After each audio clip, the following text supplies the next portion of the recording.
Part 1. You will hear a man phoning to complain about a flight. First, you have some time to look at questions 1 to 3.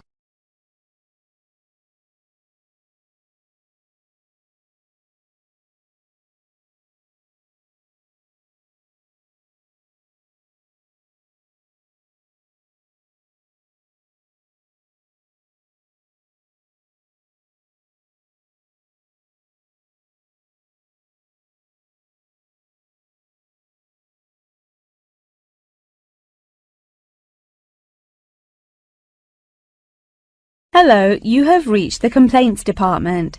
How can I help you? Yes, hello there. I am phoning to make a complaint regarding a flight that I took with you recently. Okay. There are some details I will need to take from you first. May I have your name, please? Jack Dawson. That's D-A-W-S-O-N. And your address? It's 33 Hillcrest Road. That's Hillcrest. 33 Hillcrest Road. Is that in Exeter? Yes. And what is the postcode of the residence? It's AL698GQ. Thank you. Do you have a telephone number? Yes, the number at my office is 754688. That's good. And may I just take a home phone number for you in case of emergencies? No problem. It's 798662. Are they both local numbers? Yes. Before you hear the rest of the conversation, you have some time to look at questions 4 to 10.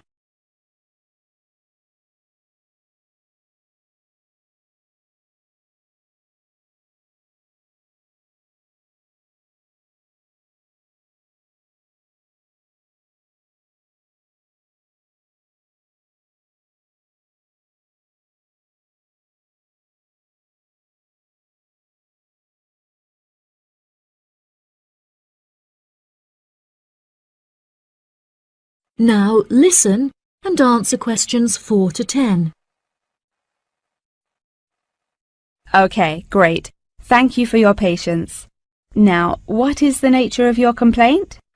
I'm phoning to complain about a flight I took recently. I always take certain measures to ensure that I will be comfortable. For example, I always pay the additional cost for extra legroom, and I always arrive punctually for the flight to make sure that I'm seated beneath an air conditioner. Unfortunately, I was disappointed to find that the air conditioning on the plane was broken, so I spent the entire flight in discomfort as it was too hot and the air was stuffy. I see. I do apologize for this fault with the air conditioning. Now, while I have you on the phone, would you mind answering a short questionnaire regarding your recent flight? Sure. Okay. Let's get started. What did you think of the food that was served to you during the flight? I thought that it was inexpensive and quite delicious. However, I was still very hungry afterwards, as it was a very small portion and more of a snack. Providing a snack for lunch is not reasonable. Okay, I have noted that down. What was your opinion of the quality of service that you received from our staff on board? The staff was very helpful, but each time I pressed the button to request service, it took a long time for a staff member to arrive. I found this frustrating, as there just weren't enough staff on board the flight to be able to serve all the customers. Okay, that's great. Thank you very much for answering those questions. Are there any other parts of your travel experience that you would like to comment on? Yep. The process of moving through security was very quick and helped to make my travel experience stress-free. Okay. Do you have any extra comments on the services you received during the flight? Yes, I thought that the seats were very uncomfortable and looked very old. They were also in need of repair, as the reclined feature on my chair was broken, so I could not go to sleep for the whole flight. Luckily, the entertainment facilities were very good, so I was able to distract myself by watching movies. Thank you so much for taking the time to answer all of my questions. We would like to offer you some gifts as a goodwill gesture. with a 20% discount on the cost of your hotel stay. We also appreciate that international calls to your home country can be expensive, and we are sure that you would like to keep your family updated on your travels. So please accept a phone card which has a credit of £20. Oh, that's really great. Thank you so much for the gifts. No problem. We look forward to having you travel with us again soon. Have a fantastic vacation. Thanks. Bye. That is the end of part 1. You now have half a minute to check your answers.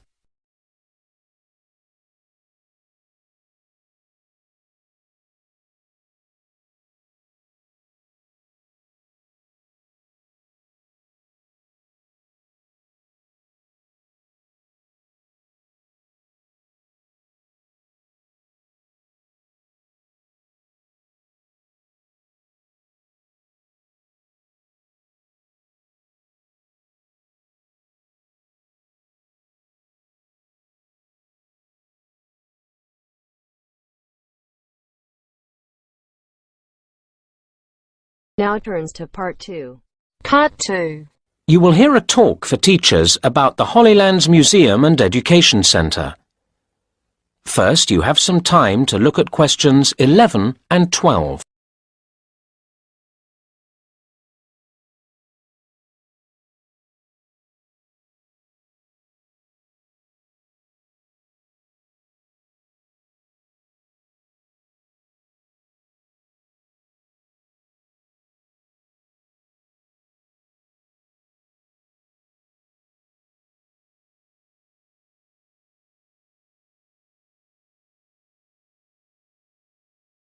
Now listen to the first part of the talk and answer questions 11 and 12.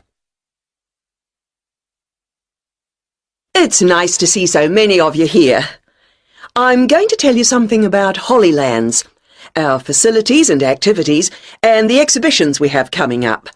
I hope you'll find it interesting and bring your pupils along. For most of what we have to offer here, you can just turn up with your party.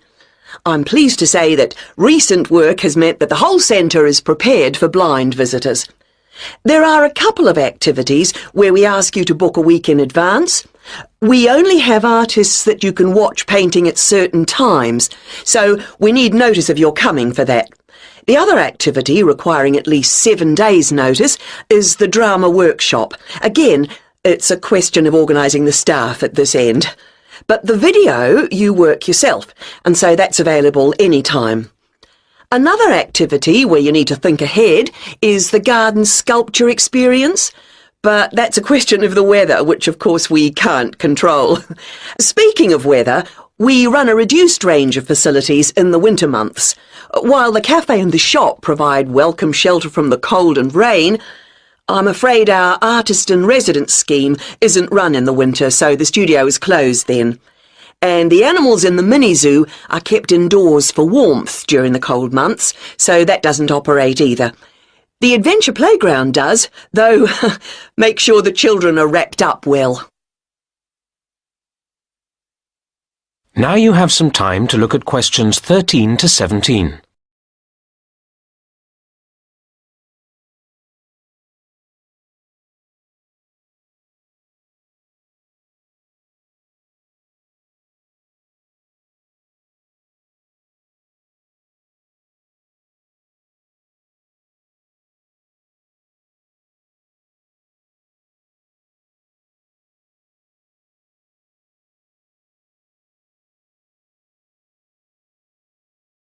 Now listen to the next part of the talk and answer questions 13 to 17. OK, now we run a programme of exhibitions through the year, so I'll tell you about the next few. Our current exhibition, Local Lives, ends on the 26th of August, and then one called History in Pictures starts on the 28th of August. This includes all sorts of objects and experiences from the past, such as farm machinery and some cars. We're sure children will love the chance to have a ride on an old bus. Next, we're running a show called People at Work, and this will open on the 19th of September. There will be pictures and videos depicting all sorts of jobs from coal mining to flying planes. And there's a careers advice service available for everyone to consult. Following on from that show, we're putting on an exhibition called Land from Air. This starts on the 11th of November and includes hundreds of aerial photographs. A competition accompanies the show with the exciting prize of a balloon trip for two. So we hope to see you at least one of the exhibitions. Now you have some time to look at questions 18 to 20.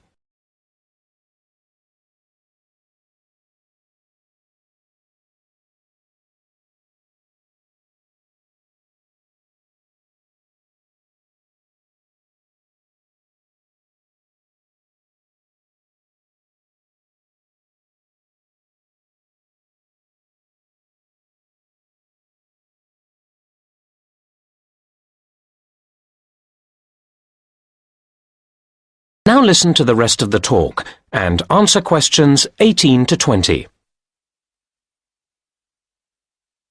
Now, the area occupied by Hollylands is rather large and we don't want people to get lost, so I'll just give you a few pointers to help you orientate yourselves.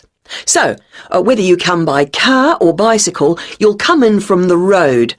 Cars then park to the left through the gates into the car park and bikes to the right through the gates opposite. Cyclists in particular might be feeling thirsty at this point, and you can get a drink from the machine at the end of the bike park halfway to the museum entrance. You can enjoy your drink in the picnic area, which is opposite the car park. For anyone who doesn't have a mobile phone, there are payphones at the far end of the picnic area. Over at the opposite end of the picnic area, across the path, are the toilets.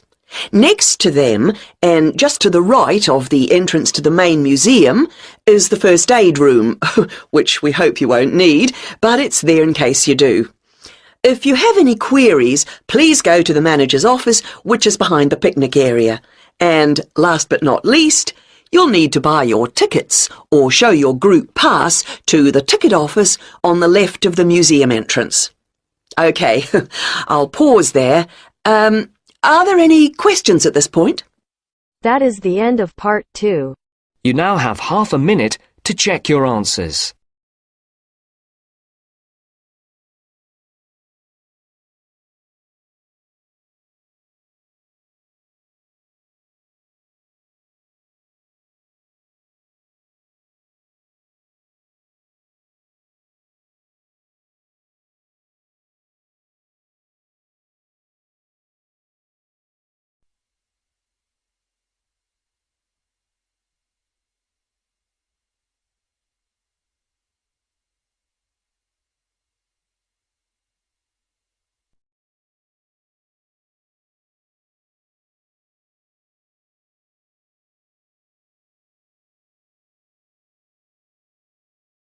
Now turns to part 3. Part 3.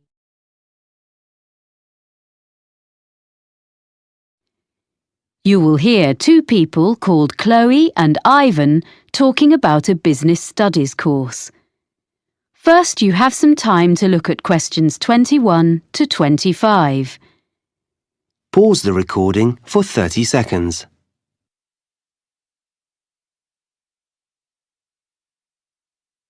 Now listen carefully and answer questions 21 to 25.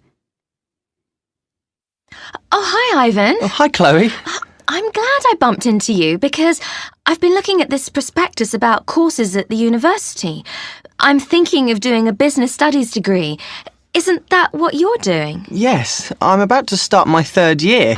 I think you'd enjoy it. Is there something on the course that you're not sure about? Well, you know I've been working for a publisher for the last 4 years as a production assistant. That will be really valuable experience because a lot of people go to university straight from school and don't have that kind of background. Yeah, I know. And I'm used to dealing with figures and percentages and things, but it's been a while since I've sat down and put my ideas into an essay. I was never that good at it, and I'm not sure I can do it now. But you did okay at school, so I'm sure you'll soon get into it again. I was worried about different things when I started, like if I'd be able to use all the computer programs. But you only really need the basics. You have to do a lot of presentations, and I thought that would be hard. But we'd actually had such a lot of practice at school, it was fine. But did you find writing essays easy? It was okay, but I was hopeless at getting them in by the deadline.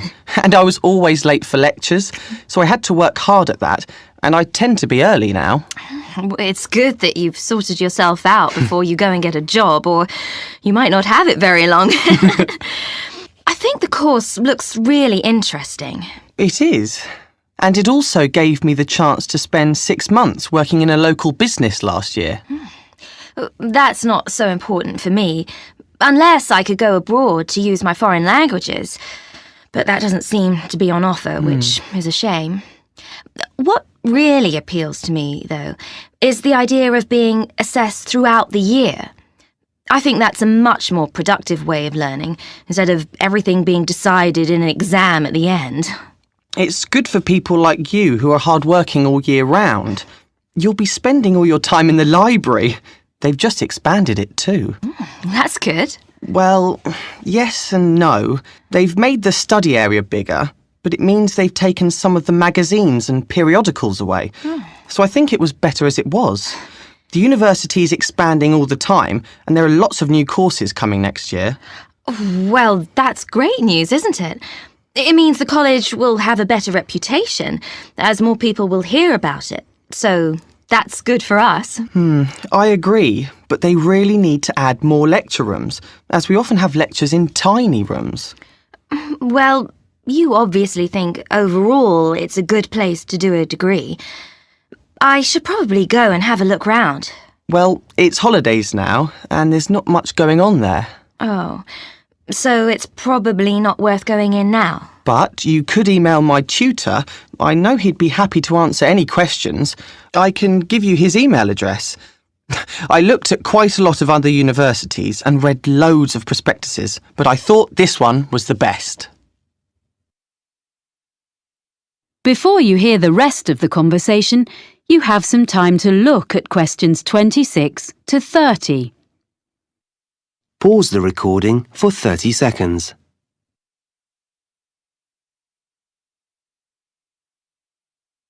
Now listen and answer questions 26 to 30. I was a bit unsure about all the different subjects you can choose on this course. Well, I can tell you a bit about them. There are some subjects you have to do, and some that you can choose. The most interesting course I've done is public relations. From what I've read, it doesn't look very demanding. Some of it is really just common sense. But it will be really useful if you want to go into marketing or advertising. That's true.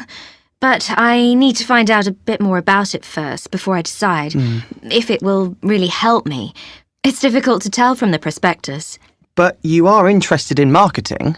Oh, yes. Well, you can choose a marketing course. I wasn't very impressed with that course, actually. The tutor didn't make it very interesting. It's good to put on your CV that you've done a marketing course, though. So that would be a definite for me, and maybe I'd get a different tutor.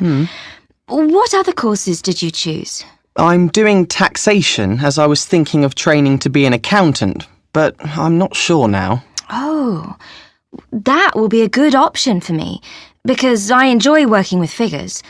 Although I don't want to be an accountant, it'll be good to have an understanding of taxation, especially if I ever run my own business. Then there's the most popular course, which is human resources, and a lot of people seem to get jobs in that field. My friend works in human resources, and she's really good at it. But I don't think I've got the right personality, so I'd give that one a miss. I'm more interested in how businesses actually work, the structure. That's a compulsory course, the structure of business. Oh. But you might find information systems helpful. Is that kind of computer programs? Some of it is, but also databases, project management, and other things. Oh, This sounds useful, but I'll have to look at some of the other possibilities first. You know, Ivan, this course sounds as though it would suit me. I'm going to apply. Great. If there's anything else you want to ask me, you've got my number.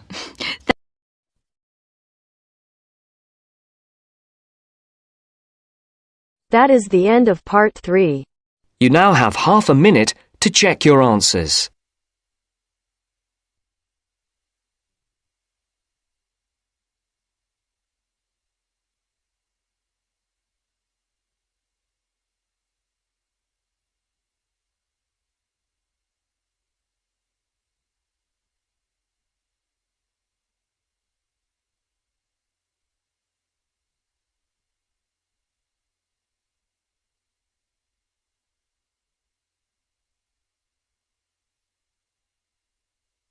Now turns to part 4.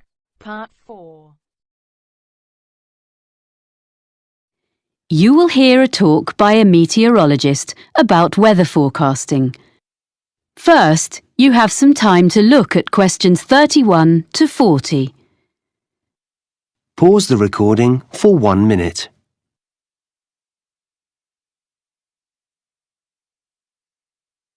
Now listen carefully and answer questions 31 to 40. I work for the National Weather Service, and as part of your course on weather patterns, I've been asked to talk to you about how we predict the weather. We're so used to switching on our TVs and getting an up-to-date weather forecast at any time of day or night that we probably forget that this level of sophistication has only been achieved in the last few decades, and weather forecasting is actually an ancient art. So I want to start by looking back into history. The earliest weather forecasts appeared in the 1500s in almanacs, which were lists of information produced every year. Their predictions relied heavily on making links between the weather and where the planets were in the sky on certain days. In addition, predictions were often based on information, like if the fourth night after a new moon was clear, good weather was expected to follow. But once basic weather instruments were invented, things slowly started to change. In the mid-15th century, a man called Nicholas Kuser, a German mathematician, designed a hygrometer which told people how much humidity there was in the air. To do this, Kuser put some sheep's wool on a set of scales and then monitored the change in the wool's weight according to the air conditions. A piece of equipment we all know and use is the thermometer. Changes in temperature couldn't really be measured until the Italian Galileo Galilei invented his thermometer in 1593. It wasn't like a modern-day thermometer because it had water inside it instead of mercury. In fact, it wasn't until 1714 that Gabriel Fahrenheit invented the first mercury thermometer. In 1643, another Italian, called Evangelista Torricelli, invented the first barometer, which measured atmospheric pressure. This was another big step forward in more accurate weather predicting. As time went on, during the 17th, 18th and 19th centuries, all these meteorological instruments were improved and developed, and people in different countries began to record measurements relating to their local weather. However, in those days it was very difficult to send records from one part of the world to another, so it wasn't possible for them to share their information until the electric telegraph became more widespread. This meant that weather observations could be sent on a regular basis to and from different countries. By the 1860s, therefore, weather forecasts were becoming more common and accurate because they were based on observations taken at the same time over a wide area. In 1863, France started publishing weather maps each day. This hadn't been done before, and other nations soon followed. So that was the start of national weather forecasting. And I'll now tell you how we at the National Weather Centre get the information we need to produce a forecast.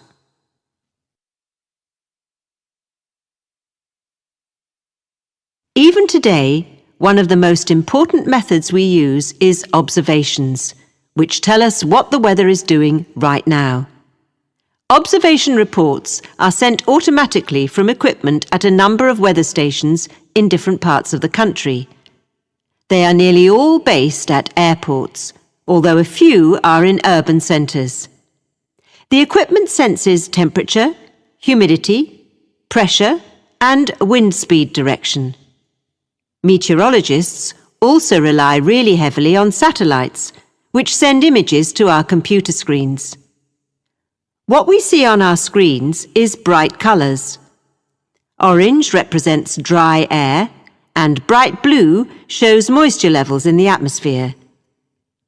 The satellites are located 22,000 miles above the surface of the Earth, and it's amazing that despite that distance, it's possible for us to make out an individual cloud and follow it as it moves across the landscape. In addition to collecting data from the ground, we need to know what's happening in the upper levels of the atmosphere. So a couple of times a day, from many sites across the country, we send radio sondes into the air. A radio sonde is a box containing a package of equipment, and it hangs from a balloon which is filled with gas. Data is transmitted back to the weather station. Finally, radar. This was first used over 150 years ago and still is. New advances are being made all the time, and it is one method for detecting and monitoring the progress of hurricanes. Crucial information is shown by different colours representing speed and direction. Radar is also used by aircraft, of course. All this information from different sources is put into computer models, which are like massive computer programs. Sometimes they all give us the same story, and sometimes we have to use our own experience to decide which is showing the most accurate forecast, which we then pass on to you. So, I hope next time you watch the weather forecast, you'll think about how we meteorologists spend our time. And maybe I've persuaded some of you to study meteorology in more depth. That is the end of part 4. You now have half a minute to check your answers.